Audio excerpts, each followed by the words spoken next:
Good evening, fellas. You have to excuse the hood, it is absolutely freezing in here. You may have guessed by the title of the video, my new garage is now finished. It's been absolutely mayhem the past couple of months, hence why I've not kind of loaded anything like that. Obviously I've had this getting done, I've had driveways done, and it's just been absolute mayhem. I got back from the NEC yesterday. This was in at the NEC on the BMC stand, which was pretty cool. David Ellis messaged me on Facebook saying, do you want to bring your van down? We'll give you a bunch of tickets for the NEC Classic. So I was like, yeah, too right. So yeah, that's where that's been. So I was going to do a bit of a kind of video of this place over the weekend, but never got round to it because obviously I was busy doing that. So it's now Monday evening. We have power tonight as well. It got all connected up this morning, all sorted out, ready to go. So yeah, as far as the actual building work is concerned, it is now done. And now it's just a case of kind of fitting it out, making it how I want it, and kind of figuring out best ways to, you know, shift the cars around so it maximises space in there for me as well. So what I'll do, I'll give you a tour around in this video, but before I get going I just want to say a couple of thank yous, particularly to the people who donated the time for free. So people like Luke, Alex, those lads helped me move a ton of kind of tree branches, all that kind of stuff, because where this garage was built there was just big massive trees and bushes and all that kind of stuff, so I was doing loads and loads of tip runs. So a massive thank you to them too, and like I say, Luke come back as well and helped me tidy all this out as well. Honestly, everyone's just got stuck in and helped me out where I needed it, and I'm greatly appreciative of obviously those two, and other people who've kind of given me advice as well. I know Mark Draper, he's not on YouTube, but he kind of gave me a bit of advice about the roof and stuff, as he's a builder by trade. So I know a certain amount, but obviously his expertise I kind of listen to because obviously he knows what he's doing. So yeah, Mark advised me on the tie beams, I don't know if you can see him up there, and a few other bits about what I should be doing, this, that and the other, because I've kind of organised everything myself. I've not had a builder to come and do it. I've organised ground workers, driveway lads, bricklayers, joiners, electricians, everything you name it, I've done it. So that's why kind of my time's just been taken up with it. But yeah, so what I'll do, I shall flip the camera around and I shall start giving you a bit of a, well, I'll just show you around. I'll kind of show you what I've done. You're currently sat on my workbench, which I made this last week. Got a shelf above where you are there, and I've kind of made some shelving over there for kind of car cleaning products and jet washers and all that kind of stuff. So yeah, what I'll do, I'll spin the camera around and I'll kind of let you know how many sockets I've got and all that kind of stuff, because I know people have said to me, oh, how much power have you got in there too? So yeah, I'll show you around slowly. Right, okay, first, so what I'll do, I'll start with the garage door. So if you remember my old garage, it wasn't electric, so it was an absolute nightmare to get a Mini out the garage in my old garage. So I'd have to reverse the car off the drive, which is sort of kind of over that way, and then open the gates, get in the van, drive my van out, get out the van, lock the garage, lock the gates, get back in my van. Whereas now I can literally, at the click of a button, just kind of send it up and down once I get in, and it's just going to make my life so much easier. So yeah, garage door. This was what I was up to over the weekend. Oh, I'll show you that in a minute. Yeah, I kind of made some shelving on the left for all the car cleaning stuff. It's kind of a bit of a dead space, so that is 9 inches deep, that. So I've got a 6x2 and a 3x2 on the back, and then just a 2x1 batten, and they've screwed in with L brackets from the bottom to kind of fix them and stop them sliding out. Right, so in terms of power, I've got a double socket there, I've got a double socket over there. On my workbench I've got a double socket, double socket, double socket.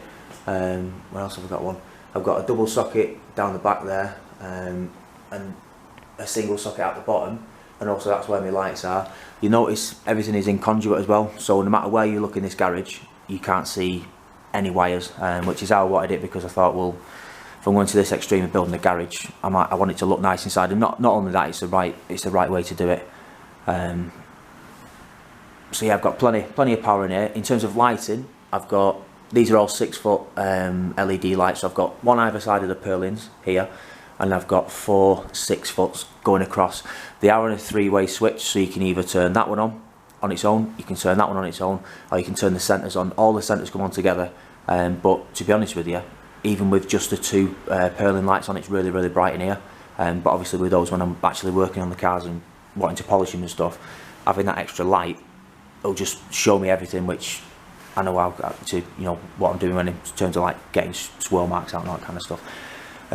Right, what else? Oh, the Blue Mini. This is now back from Will Murfitts. So Cole had this at IMM, hence why it's all still sticking up with his Toyota. I'm going to take a few stickers off and stuff. But anyway, cut long story short, this Mini was playing up on me a couple of weeks back, I should say, a couple of months back. And I was umming and ahhing whether to do it for IMM, and then the car went through a stage where it was fine. It wasn't playing up. So I thought, you know what? If it's not broke, don't fix it. I know it was broke, but it wasn't like being temperamental. So anyway, Cole got down to IMM, and then on the way home, it did start being a bit of a nuisance. So after Castle Combe, I think it was in September, Will took it over to where he lives, and he's done me a head gasket, LCB, engine steadies, he's relapped all the valves, he's done, what else has he done? Anyway, I'll leave a link in Will's channel in the description, because he's done a full video on like everything what's been done to this car. So if you do want to actually watch them, and it's really educational as well, he actually shows you in real time what you're doing as well. So yeah, go and check Will's channel out. His channel's actually growing massively. He does put a lot of time and effort into it, and it's paying off for him. Right, the Workbench. Now this Workbench is made out of leftover timbers from the roof. I can't remember what lengths I ordered now off the top of my head.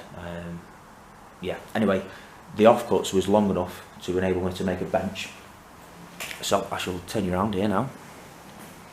So as you can see, these are all my offcuts what I've got here, and that's a piece of 3x2 that I used over on them shelves behind you. So yeah, what I did was I bolted two 6x2s together for the upstands, two 6x2s for the top, and then I've bolted a 6x2 to two 6x2s to the wall. Those legs are screwed in from the back, and then those are screwed in from the top. I was going to mortise and tenon them, but I thought, you know what, it's a bench, Alex, you're getting too carried away. So yeah, that turned out really, really well. The reason why I've put the legs on a 45 like that is because when I'm under it with my chairs, obviously because knees, I don't bang on anything, which will be quite nice, and you can also shove stuff under there. I also got a kitchen worktop from IKEA. That is a 2.4. Yeah, anyway, there's the offcut of it, yeah. And the actual workstation width is 2.320, so just under 2.4. And then obviously I've got myself a little shelf there for kind of wax oil, engine degreasers, all that kind of stuff, because this thing is getting a massive tidy up over the winter time as well with the interior, but I'll do that in another video. So yeah, in terms of the garage, guys, that is pretty much it. In terms of space for cars, now this is just over twice the size of my other garage, so I've got enough room to get all around this van. I've got the mini parts against the wall there, and I've also got a lot of space at the front there. If I really wanted to, I could get 3 in side by side, but I ain't getting past in the chair. Or I could do one at the front, and I could fit one there. Potentially, I'm not quite sure whether the front did this, but you get the message. But yeah, I've got so much more space than what I previously had. And what else? I'm trying to think of what else. Yeah, you probably notice everything's at my height as well. So the what's that called? My brain's gone dead. Fuse board is all at my height. Everything's all done and dusted. I've got a few bits of timber here ready to make myself some more shelves. So let me put you on the bench there. So fingers crossed, now everything, all the madness is done, I can actually start working on this. Yeah, so in terms of kind of jobs for this over the winter, I'll probably do that in another video, to be honest with you. But it's going to have kind of engine bits done to it, it's having interior done. I don't think there's anything happening with the blue one, because it's kind of like, I wouldn't say it's done, but I don't really want to do anything else to it. I just want to actually use it, because this year I probably used it 2 or 3 times. So yeah, I really do want to get back out in that one. The reason why I didn't use it is because it was obviously being a little bit temperamental, and obviously with this thing being kind of the new one, I just wanted to use this thing as much as I could. And also at the shows and stuff, it tends to be more interested in the van than obviously the Blue Mini and stuff, which is understandable. And it's cool. Everyone likes it. So yeah, like I said, I was at the NEC at the weekend. But yeah, that is a very brief garage tour. But like I say, I'm gonna try and get some more videos out and stuff. Now I've got more space, I can kind of take on bigger things. Whereas the previous garage what I had, I always wanted to keep it mobile, because if I started whipping ancillaries off the engine, it's like I can't physically move it without actually driving it. I can move them around a little bit because the garage floor's level here, so I can shove them back and forth and stuff. Which is, honestly, I've waited 2 years for this near enough. I got rejected 4 times, resubmissions and alterations, and literally the planning officer, excuse my French, was a dick. And I was literally told point blank, nah, you're not having a garage here, you can't do this, not in keeping with the street. But got my own way, didn't I, as usual.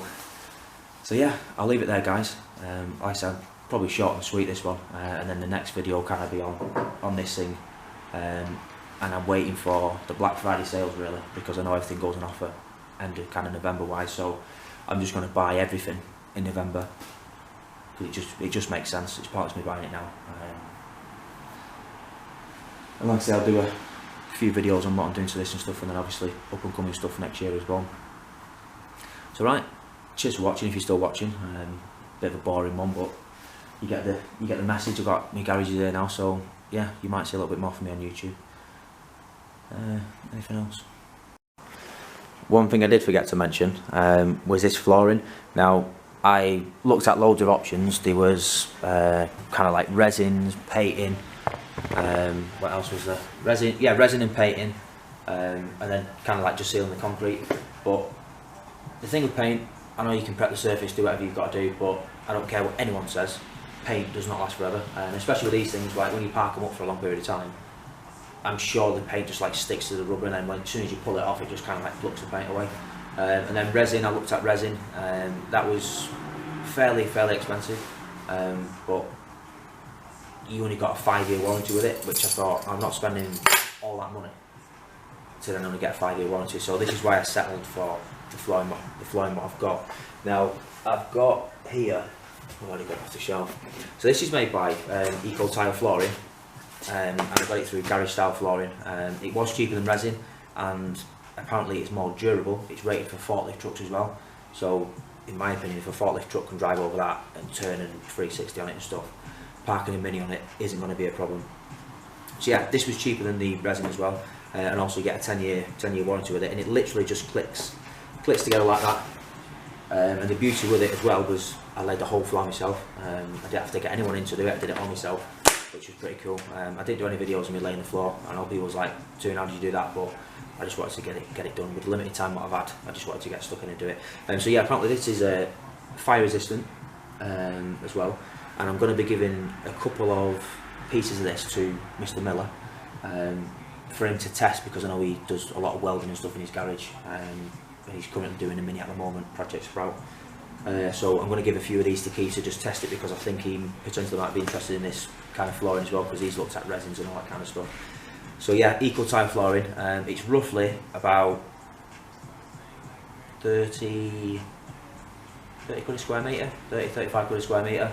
So obviously, if you just do your maths, you can kind of figure out how much it costs to do your garage. And if you ring them up and offer to pick it up, you'll get a little bit knocked off as well. So that's, don't tell them I told you that. That's what I did anyway, because I'm always driving around the UK, so I thought, you know what, I'm passing right past the garage. So I just threw it on the back of the van and drove on with it. So yeah, it worked out alright for me. So yeah, that's that in terms of the flooring. Yeah, right. That's it now, I think I've done everything. So I shall see you in the next one when we start pulling this thing to bits.